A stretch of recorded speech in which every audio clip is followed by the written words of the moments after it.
प्रिय भक्तों, कभी कभी इंसान के ऊपर या उसके परिवार के ऊपर बुरी नज़र लग जाती है और किसी बुरी शक्ति का प्रकोप उसके ऊपर छाया रहता है और वह व्यक्ति हमेशा ही दुखी रहता है। वह व्यक्ति बहुत मेहनत करता है लेकिन उसे अच्छा धन नहीं प्राप्त हो पाता है और उसका जीवन गरीबी और निर्धनता में ही व्यतीत हो जाता है। उस समय इंसान समझ ही नहीं पाता है कि आखिर मेरे साथ इतना बुरा क्यों हो रहा है। प्रिय मित्रों, ठीक ऐसा ही आपके साथ भी हो सकता है या होने वाला है या हो चुका है।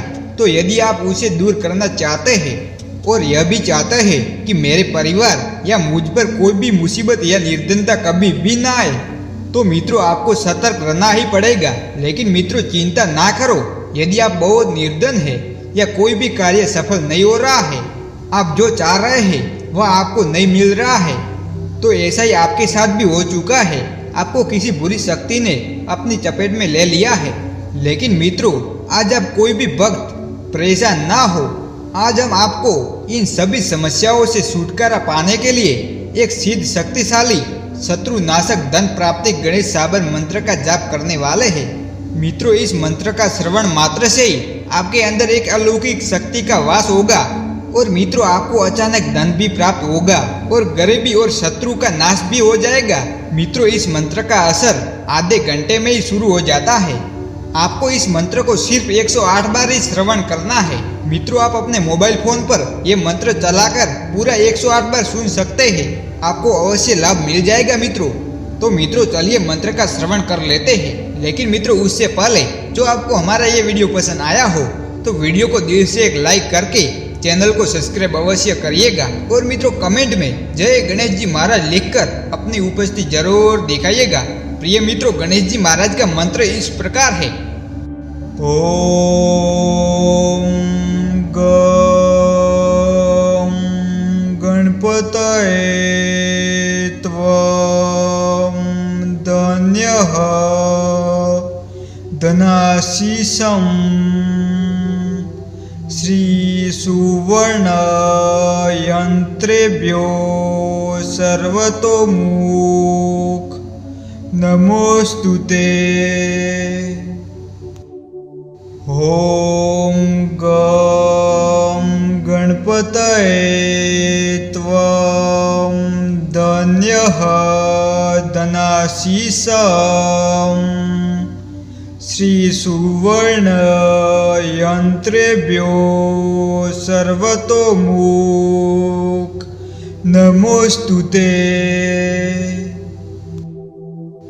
ओम गं गणपतये त्वं धन्यः धनाशीषं श्री सुवर्ण यंत्रेभ्यो सर्वतोमुख नमोस्तुते। ओम गं गणपतये त्वं धन्यः धनाशीषं श्री सुवर्ण यंत्रेभ्यो सर्वतोमुख नमोस्तुते। ओम गं गणपतये त्वं धन्यः धनाशीषं श्री सुवर्ण यंत्रेभ्यो सर्वतोमुख नमोस्तुते। ओम गं गणपतये त्वं धन्यः धनाशीषं श्री सुवर्ण यंत्रेभ्यो सर्वतोमुख नमोस्तुते। ओम गं गणपतये त्वं धन्यः धनाशीषं श्रीसुवर्णयन्त्रेभ्यो सर्वतोमुख नमोस्तुते। ॐ गं गणपतये त्वां धन्यः धनाशीषं श्रीसुवर्णयन्त्रेभ्यो सर्वतोमुख नमोस्तुते। ॐ गं गणपतये त्वां धन्यः धनाशीषं श्रीसुवर्णयन्त्रेभ्यो सर्वतोमुख नमोस्तुते। ॐ गं गणपतये त्वां धन्यः धनाशीषं श्रीसुवर्णयन्त्रेभ्यो सर्वतोमुख नमोस्तुते। ॐ गं गणपतये त्वां धन्यः धनाशीषं श्रीसुवर्णयन्त्रेभ्यो सर्वतोमुख नमोस्तुते। ॐ गं गणपतये त्वां धन्यः धनाशीषं श्रीसुवर्णयन्त्रेभ्यो सर्वतोमुख नमोस्तुते। ॐ गं गणपतये त्वां धन्यः धनाशीषं श्रीसुवर्णयन्त्रेभ्यो सर्वतोमुख नमोस्तुते। ॐ गं गणपतये त्वां धन्यः धनाशीषं श्रीसुवर्णयन्त्रेभ्यो सर्वतोमुख नमोस्तुते। ॐ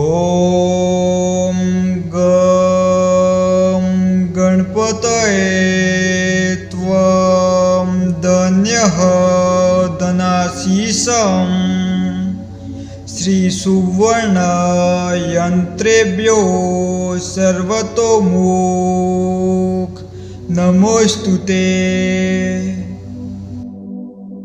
ॐ गं गणपतये त्वां धन्यः धनाशीषं श्रीसुवर्णयन्त्रेभ्यो सर्वतोमुख नमोस्तुते। ॐ गं गणपतये त्वां धन्यः धनाशीषं श्रीसुवर्णयन्त्रेभ्यो सर्वतोमुख नमोस्तुते। ॐ गं गणपतये त्वां धन्यः धनाशीषं श्रीसुवर्णयन्त्रेभ्यो सर्वतोमुख नमोस्तुते। ॐ गं गणपतये त्वं धन्यः धनाशीषं श्रीसुवर्णयन्त्रेभ्यो सर्वतोमुख नमोस्तुते। ॐ गं गणपतये त्वं धन्यः धनाशीषं श्रीसुवर्णयन्त्रेभ्यो सर्वतोमुख नमोस्तुते। ॐ गं गणपतये त्वं धन्यः धनाशीषं श्रीसुवर्णयन्त्रेभ्यो सर्वतोमुख नमोस्तुते। ॐ गं गणपतये त्वं धन्यः धनाशीषं श्रीसुवर्णयन्त्रेभ्यो सर्वतोमुख नमोस्तुते। ॐ गं गणपतये त्वं धन्यः धनाशीषं श्रीसुवर्णयन्त्रेभ्यो सर्वतोमुख नमोस्तुते। ॐ गं गणपतये त्वं धन्यः धनाशीषं श्रीसुवर्णयन्त्रेभ्यो सर्वतोमुख नमोस्तुते। ॐ गं गणपतये त्वं धन्यः धनाशीषं श्रीसुवर्णयन्त्रेभ्यो सर्वतोमुख नमोस्तुते। ॐ गं गणपतये त्वं धन्यः धनाशीषं श्रीसुवर्णयन्त्रेभ्यो सर्वतोमुख नमोस्तुते। ॐ गं गणपतये त्वं धन्यः धनाशीषं श्रीसुवर्णयन्त्रेभ्यो सर्वतोमुख नमोस्तुते।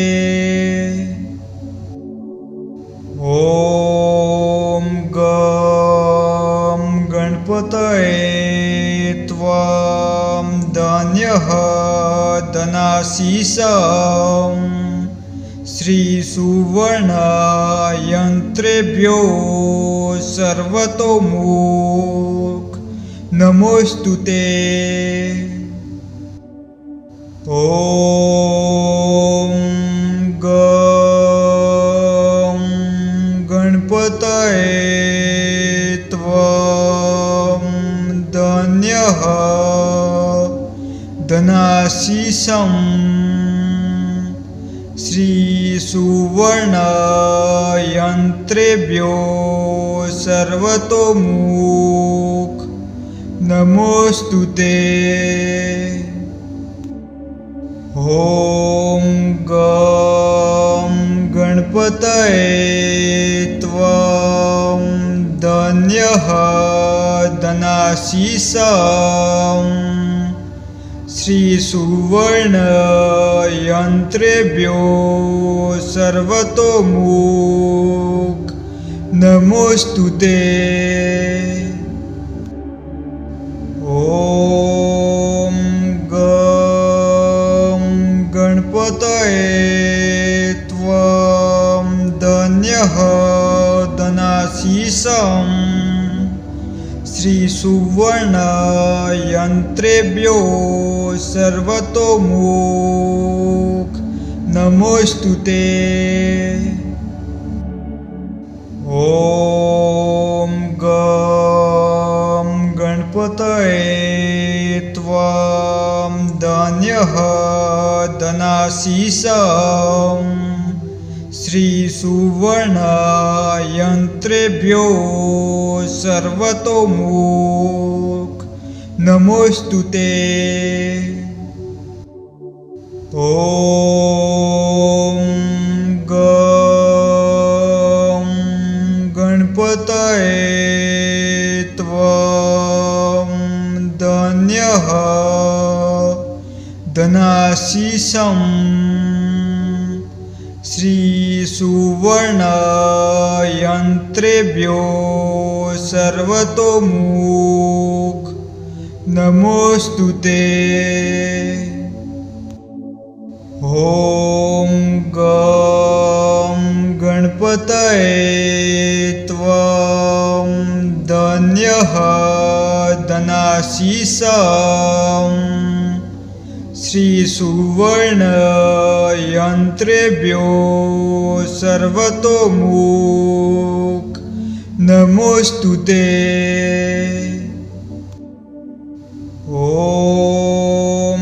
गं गणपतये त्वं धन्यः धनाशीषं श्रीसुवर्णयन्त्रेभ्यो सर्वतोमुख नमोस्तुते। ॐ गं गणपतये त्वं धन्यः धनाशीषं श्रीसुवर्णयन्त्रेभ्यो सर्वतोमुख नमोस्तुते। ॐ गं गणपतये त्वं धन्यः धनाशीषं श्रीसुवर्णयन्त्रेभ्यो सर्वतोमुख नमोस्तुते। ॐ गं गणपतये त्वं धन्यः धनाशीषं श्रीसुवर्णयन्त्रेभ्यो सर्वतोमुख नमोस्तुते। ॐ गं गणपतये त्वं धन्यः धनाशीषं श्रीसुवर्णयन्त्रेभ्यो सर्वतोमुख नमोस्तुते। ॐ गं गणपतये त्वं धन्यः धनाशीषं श्रीसुवर्णयन्त्रेभ्यो सर्वतोमुख नमोस्तुते। ॐ गं गणपतये त्वं धन्यः धनाशीषं श्रीसुवर्णयन्त्रेभ्यो सर्वतोमुख नमोऽस्तु ते। ॐ गं गणपतये त्वं धन्यः धनाशीषं श्रीसुवर्णयन्त्रेभ्यो सर्वतोमुख नमोऽस्तु ते। ॐ गं गणपतये त्वं धन्यः धनाशीषं श्रीसुवर्णयन्त्रेभ्यो सर्वतोमुख नमोऽस्तु ते। ॐ गं गणपतये त्वं धन्यः धनाशीषं श्रीसुवर्णयन्त्रेभ्यो सर्वतोमुख नमोऽस्तु ते। ॐ गं गणपतये त्वं धन्यः धनाशीषं श्रीसुवर्णयन्त्रेभ्यो सर्वतोमुख नमोऽस्तु ते। ॐ गं गणपतये त्वं धन्यः धनाशीषं श्रीसुवर्णयन्त्रेभ्यो सर्वतोमुख नमोऽस्तु ते। ॐ गं गणपतये त्वं धन्यः धनाशीषं श्रीसुवर्णयन्त्रेभ्यो सर्वतोमुख नमोऽस्तु ते। ॐ गं गणपतये त्वं धन्यः धनाशीषं श्रीसुवर्णयन्त्रेभ्यो सर्वतोमुख नमोऽस्तु ते। ॐ गं गणपतये त्वं धन्यः धनाशीषं श्रीसुवर्णयन्त्रेभ्यो सर्वतोमुख नमोऽस्तु ते। ॐ गं गणपतये त्वं धन्यः धनाशीषं श्रीसुवर्णयन्त्रेभ्यो सर्वतोमुख नमोऽस्तु ते। ॐ गं गणपतये त्वं धन्यः धनाशीषं श्रीसुवर्णयन्त्रेभ्यो सर्वतोमुख नमोऽस्तु ते। ॐ गं गणपतये त्वं धन्यः धनाशीषं श्रीसुवर्णयन्त्रेभ्यो सर्वतोमुख नमोऽस्तु ते। ॐ गं गणपतये त्वं धन्यः धनाशीषं श्रीसुवर्णयन्त्रेभ्यो सर्वतोमुख नमोऽस्तु ते। ॐ गं गणपतये त्वं धन्यः धनाशीषं श्रीसुवर्णयन्त्रेभ्यो सर्वतोमुख नमोऽस्तु ते। ॐ गं गणपतये त्वं धन्यः धनाशीषं श्रीसुवर्णयन्त्रेभ्यो सर्वतोमुख नमोऽस्तु ते। ॐ गं गणपतये त्वं धन्यः धनाशीषं श्रीसुवर्णयन्त्रेभ्यो सर्वतोमुख नमोऽस्तु ते। ॐ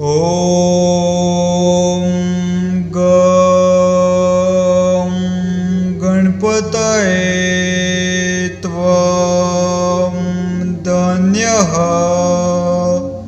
धनाशीषं श्रीसुवर्णयन्त्रेभ्यो सर्वतोमुख नमोऽस्तु ते।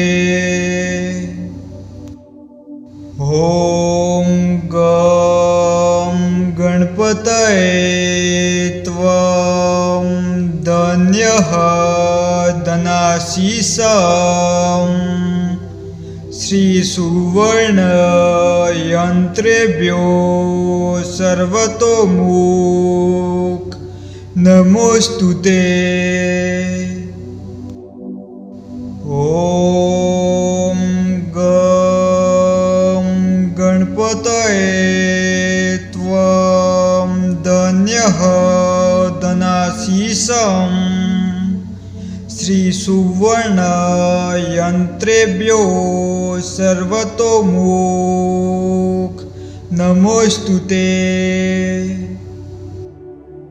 ॐ गं गणपतये त्वं धन्यः धनाशीषं श्रीसुवर्णयन्त्रेभ्यो सर्वतोमुख नमोऽस्तु ते। ॐ गं गणपतये त्वं धन्यः धनाशीषं श्रीसुवर्णयन्त्रेभ्यो सर्वतोमुख नमोऽस्तु ते। ॐ गं गणपतये त्वं धन्यः धनाशीषं श्रीसुवर्णयन्त्रेभ्यो सर्वतोमुख नमोऽस्तु ते। ॐ गं गणपतये त्वं धन्यः धनाशीषं श्रीसुवर्णयन्त्रेभ्यो सर्वतोमुख नमोऽस्तु ते। ॐ गं गणपतये त्वं धन्यः धनाशीषं श्रीसुवर्णयन्त्रेभ्यो सर्वतोमुख नमोऽस्तु ते। ॐ गं गणपतये त्वं धन्यः धनाशीषं श्रीसुवर्णयन्त्रेभ्यो सर्वतोमुख नमोऽस्तु ते। ॐ गं गणपतये त्वं धन्यः धनाशीषं श्रीसुवर्णयन्त्रेभ्यो सर्वतोमुख नमोऽस्तु ते। ॐ गं गणपतये त्वं धन्यः धनाशीषं श्रीसुवर्णयन्त्रेभ्यो सर्वतोमुख नमोऽस्तु ते। ॐ गं गणपतये त्वं धन्यः धनाशीषं श्रीसुवर्णयन्त्रेभ्यो सर्वतोमुख नमोऽस्तु ते।